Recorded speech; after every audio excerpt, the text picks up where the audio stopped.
Hello guys, welcome back to my channel Ashish Kumar classes. मैं हूं आशीष कुमार और आज हम आ चुके हैं क्लास 11th बायोलॉजी के chapter number 1 the living world का पार्ट 2।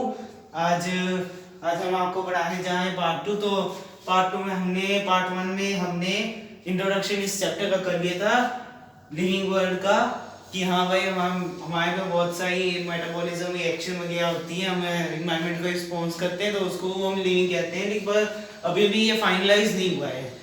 तो इसी के साथ आज हम आ जाते हैं इसके नोमेनक्लेचर में, मतलब फिर हम आ जाते हैं diversity in the living organism में, टॉपिक नंबर 1.2। तो डाइवर्सिटी, तो डाइवर्सिटी का मतलब क्या होता है? डाइवर्सिटी, डाइवर्सिटी, ठीक है। तो डाइवर्सिटी मतलब कि वही आपके बायो मतलब डाइवर्सिटी मतलब रहन सहन आस पास का है या कैसा एनिमल्स कैसी हैं। तो डाइवर्सिटी का मतलब ये होता है। तो जब हम आइडेंटिफिकेशन करनी होती है ना, तो नोमेनक्लेचर इसमें ना टाइम क्या होता है, नोमेनक्लेचर हम ना कहीं किसी चीज एनिमल्स को ना साइंटिफिक नेम से डोनेट करते हैं, तो हम उस एनिमल्स को क्या बोलेंगे, मतलब कि जिसको अगर हम आइडेंटिफाई वगैरह कर रहे हैं तो ये हम इसको बोलेंगे नोमेनक्लेचर। नोमेनक्लेचर का मतलब क्या होता है? नोमेनक्लेचर, नोमेनक्लेचर का मतलब होता है कि टू गिविंग नेम, मतलब किसी भी ऑर्गेनिज्म है ना, लिविंग ऑर्गेनिज्म, उसको ना नाम दे देना कोई। जैसे मान लो आपने मोंकी देखा, तो आप मोंकी को क्या बोलोगे, मतलब साइंटिफिक नोटेशन में क्या बोलोगे? मोंकी, तो आप मोंकी बोलोगे। तो उस इसलिए इसको नोमेनक्लेचर का मतलब ये होता है नेमिंग करना, ठीक है। तो और फिर उसके बाद हम क्या करते हैं, आइडेंटिफिकेशन करते हैं, ठीक है। आइडेंटिफिकेशन कैरेक्टर का जब हम उस ऑर्गेनिज्म मतलब कि नोमेनक्लेचर करने का प्रोसेस होता ही है। जैसे मान लो पहले हम क्या करेंगे, आइडेंटिफिकेशन करेंगे, पहले वो है क्या है, वो मतलब एनिमल्स का है क्या, मतलब उसकी मेनली क्या क्या वो सहन कर सकता है, कौन सा टेम्परेचर पे आ सकता है, तो उसकी हम बायोलॉजिकल देखेंगे। तो उसको आइडेंटिफाई करना है कि वो एनिमल है क्या। तो हम जैसे तो ये नोमेनक्ले तो जब हम आइडेंटिफाई करेंगे तब हम नोमेनक्लेचर करेंगे उसका, ठीक है। उसके बाद और एक दो नीट में क्वेश्चन आते हैं, आईसीबीएन और आईसीजेडएन ना, आईसीबीएन और आईसीजेडएन, ये इन दोनों की फुल फॉर्म पूछी जाती है कि हाँ भाई ये दोनों क्या होती हैं। तो मैं यहाँ लिख देता हूँ, ठीक है। तो आईसीबीएन ये होती है सिर्फ ओनली प्लांट्स के लिए, ठीक है, प्लांट्स, और ये होती है एनिमल्स के लिए, एनिमल्स, ठीक है। कैसी होती है? International code of international code code for biotech biotechnical biotechnical botanical botanical, ठीक है, बायोटेक्निकल नहीं, बोटेक्निकल नोमेनक्लेचर, नोमेनक्लेचर, ठीक है। और आईसीबीएन का मतलब क्या होता है? International code for zoology. यहाँ वो बायो वो टेक्निकल था ना, यहाँ जूलॉजी की जूलॉजी आ जाए, जूलॉजिकल नोमेनक्लेचर, ठीक है। ये एनिमल्स में होता है। फिर हम आ जाते हैं, मतलब नाम, ये नोमेनक्लेचर तो नॉर्मल आपको पता चलेगा कि हाँ नेम करना होता है, और ये उसकी आइडेंटिफिकेशन के ऊपर आ जाते हैं, आइडेंटिफाई कैसे करते हैं।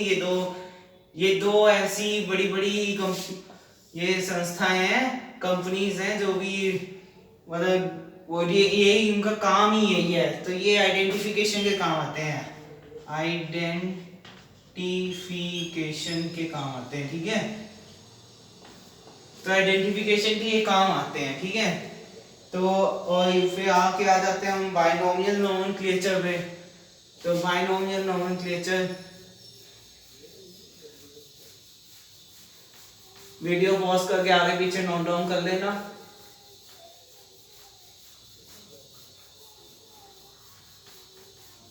ठीक है। और फिर आ जाते हैं बायनोमियल नोमेनक्लेचर पे। मेड फ्रॉम टू कंपाउंड्स, मतलब कि दो कंपाउंड से बने होते हैं। जेनेरिक नेम और स्पेसिफिक एपिथेट, मतलब बायनोमियल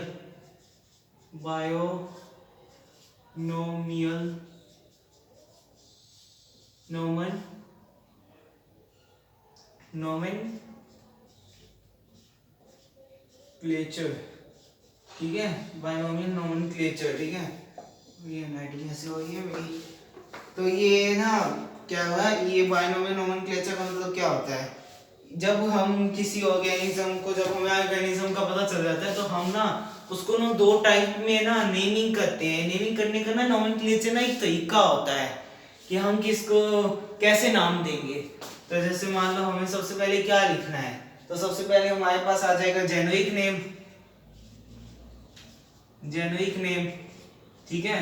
दो कंपाउंड्स में डिवाइड होते हैं ये बायनोमियल, तभी इसको बायनोमियल कहा जाता है, बायोनोमियल।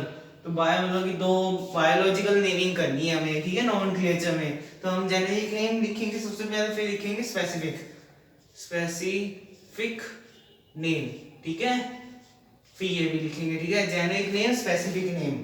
फिर उसके बाद वो आ जाएगा ये, फिर किसने प्रपोज किया, पूछा जा सकता है क्वेश्चन कि किसने प्रपोज किया, तो उसका नाम लिख लीजिए आप। प्रपोज्ड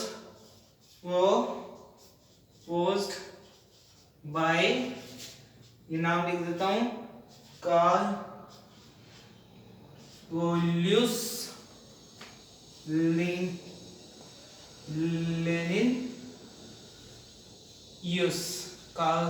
कार्लस लेनिनियस ने इसको प्रपोज किया था, मतलब कि उसने बनाया था, ये प्रपोज किया था, ये मतलब बायोनोमेनक्लेचर, ठीक है।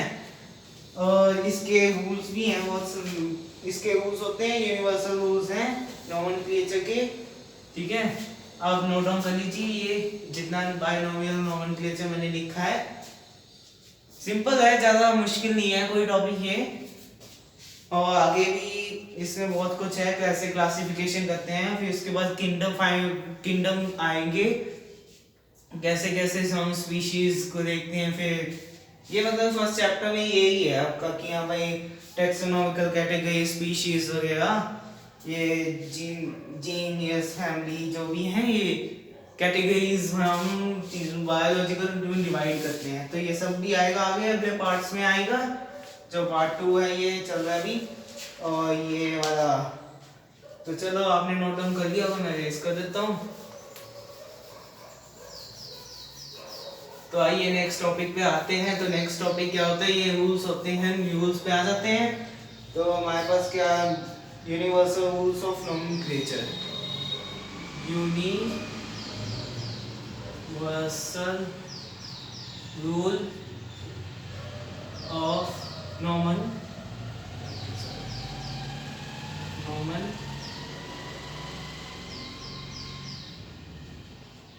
नोमेनक्लेचर, ठीक है। यूनिवर्सल रूल्स हैं तो नोमेनक्लेचर, ठीक है। तो हमें क्या पहला रूल क्या होता है, name should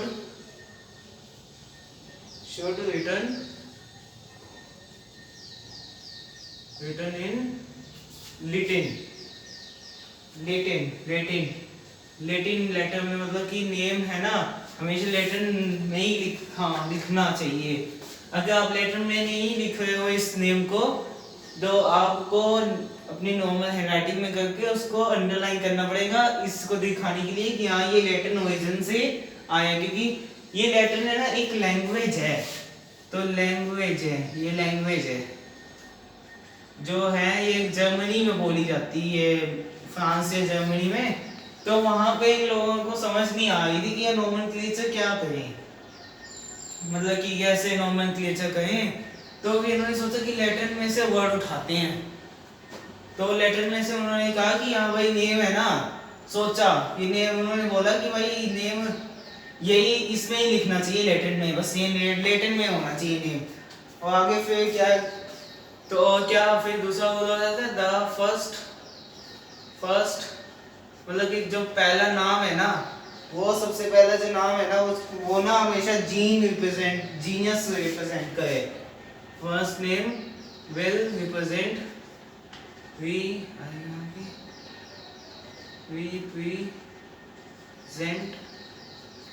represent the genius. Genius ने मतलब जीनियस मतलब कि कौन सी वो जीन से बना हुआ है, तो उसका जीनस पहला वाला नाम होना चाहिए, फिर उसके बाद उसकी स्पीशीज होनी चाहिए, ठीक है। और मतलब कि ये तो थर्ड रूल तो हमारा यही है, ठीक है। अंडरलाइन होना चाहिए और इटैलिक्स में लिखा होना चाहिए, ठीक है। और जो first word should start with the capital, मतलब कि इसका क्या है कि फर्स्ट जो वर्ड है ना, फर्स्ट वर्ड और ये जीनस है, और बाकी के जो लास्ट वाला नेम है ना, लास्ट वाला वो होना चाहिए स्पीशीज, स्पीशीज का होना चाहिए, ठीक है। और फर्स्ट वाला जो फर्स्ट वर्ड है, वर्ड वो कैपिटल होना चाहिए, कैपिटल लेटर्स में लिखा होना चाहिए, ठीक है, कैपिटल लेटर्स में लिखा होना चाहिए। और बाकी जो दूसरा वर्ड है ना, सेकंड वर्ड वो हमेशा स्मॉल में लिखा होना चाहिए, स्मॉल लेटर्स, ठीक है। आगे अभी एक इसका एग्जांपल भी दिखा देता हूं मैं आपको कैसे हम लिखते हैं। जैसे एक मिनट,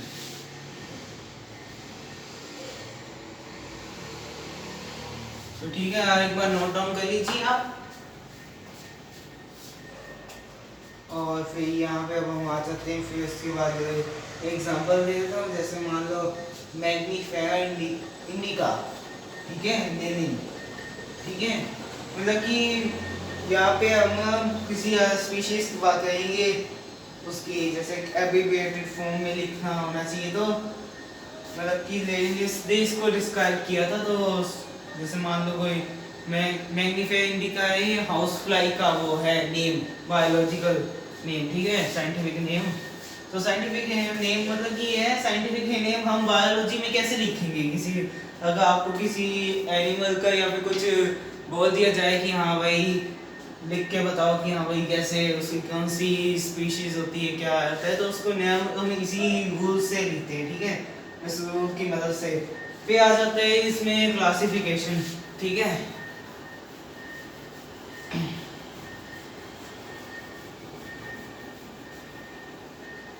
क्लासिफिकेशन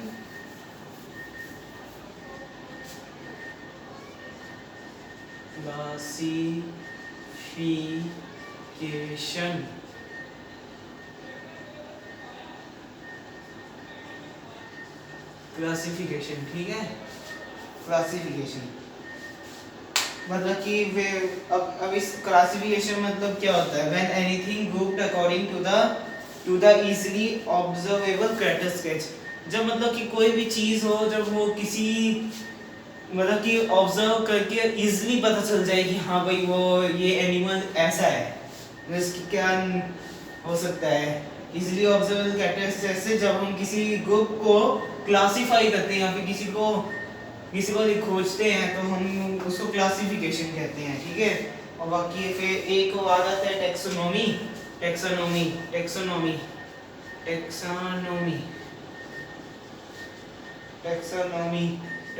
का क्या मतलब होता है। टेक्सोनोमी मतलब कि ये मतलब क्लासिफिकेशन और आइडेंटिफिकेशन, मतलब कि पहले क्या होता है, क्लासिफिकेशन होता है, फिर क्या होता है आइडेंटिफिकेशन। नहीं, पहले आइडेंटिफिकेशन होगा, पहले आइडेंटिफाई करेंगे, फिर उसको नेम कहेंगे ना। पहले क्लासिफिकेशन होगा, उसको ढूंढा जाएगा कि हाँ भाई इजीली ऑब्जर्वेबल कैरेक्टरिस्टिक्स से उसको ढूंढा जाएगा। फिर उसके बाद आइडेंटिफाई करेंगे, आइडेंटिफिकेशन करके,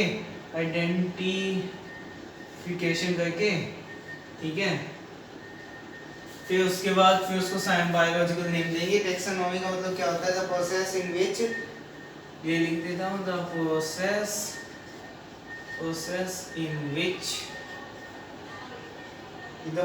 in which all living organisms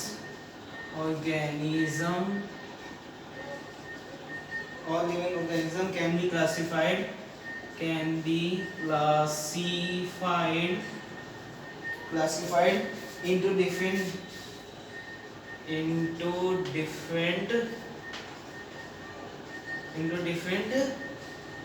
taxa. ये टैक्सा क्या होता है, ये वाला वर्ड जो है ना टैक्सोनॉमी से, टैक्सा का मतलब क्या होता है? टैक्सा का मतलब होता है कि मतलब कि जो कैटेगरीज, जैसे हम किसी राइस प्लांट्स या एनिमल्स की जब कैटेगराइज करते हैं ना कि हाँ भाई ये होता है, तो उसको हम टैक्सा कहते हैं। The scientific name of the categories. Scientific name of the scientific term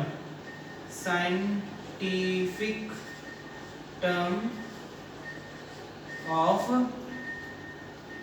किसका? कैटेगरीज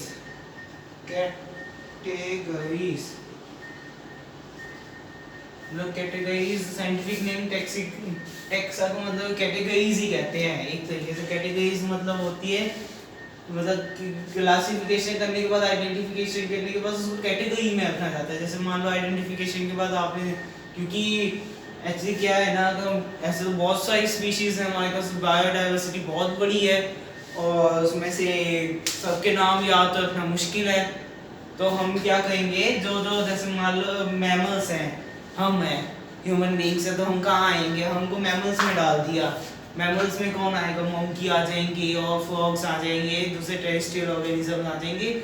बाकी जो एक्वेटिक है, एक्वेटिक को एक्वेटिक में डाल दिया, और जो क्या कहते हैं बैक्टीरिया से उनको अलग डाल दिया, वायरसेस को अलग डाल दिया। मतलब कि सबका ना कैटेगरीज बना दी कि हाँ भाई ये ना कैटेगरीज हैं इन लोगों की, ठीक है। और इसके साथ ये और सिस्टमैटिक्स का मतलब क्या होता है? सिस्टमैटिक्स का मतलब होता है सिस्टमैटिक अरेंजमेंट ऑफ ऑर्गेनिज्म। जब हम सिस्टमैटिक अरेंजमेंट करते हैं ना ऑर्गेनिजम्स की, तो हम उसको वो कहते हैं सिस्टमैटिक्स। और फिर आ जाती है हमारी टैक्सोनॉमी कैटेगरीज मतलब वही बताया है टैक्सोनॉमिक कैटेगरीज मतलब कि कैटेगरीज में उनको मतलब रैंक वाइज करना। जैसे मान लो सबसे पहले क्या आएगी, सबसे पहले आएगी स्पीशीज आएगी, फिर जीनस आएगी, फिर फैमिली आएगी, फिर वगैरह वगैरह। ऊपर जैसे जैसे हम नीचे से ऊपर जाते जाएंगे, हमारे पास ना एक एक करके मतलब कि कम होते जाएंगे उसकी स्टडी। तो ये ऐसा होता है, तो इसको पढ़ना ना किसी भी स्पीशीज को या फिर पढ़ना में बहुत आसान हो जाता है। तो हम किंगडम पे आ जाते हैं, ठीक है। तो ये 7 क्लासिफिकेशन होती है, ठीक है। किंगडम फिर मतलब कि किंगडम में क्या क्या आता है? किंगडम में ये आता है, उसका क्या क्लास है, उसका क्या ऑर्डर है, फैमिली, जीनस है, ये वाले लेक्चर्स हैं सारे, ठीक है। और इसी के साथ बस आज हम यहाँ पे ही ख़त्म करते हैं। अगले पार्ट में आपको पार्ट 3 में आप सभी को हम टैक्सोनॉमिकल कैटेगरीज के वो पढ़ाएंगे, ये स्पीशीज, जीनस, फैमिली और ऑर्डर, क्लास, फाइलम और किंगडम, ये वाले टॉपिक। और टैक्सोनॉमिकल एड्स भी आपको ख़त्म करा देंगे हम, जहाँ तक पहुँचा जाए, ठीक है। तो हम इस चीज़ को ख़त्म कर देंगे। तो इसी के साथ मैं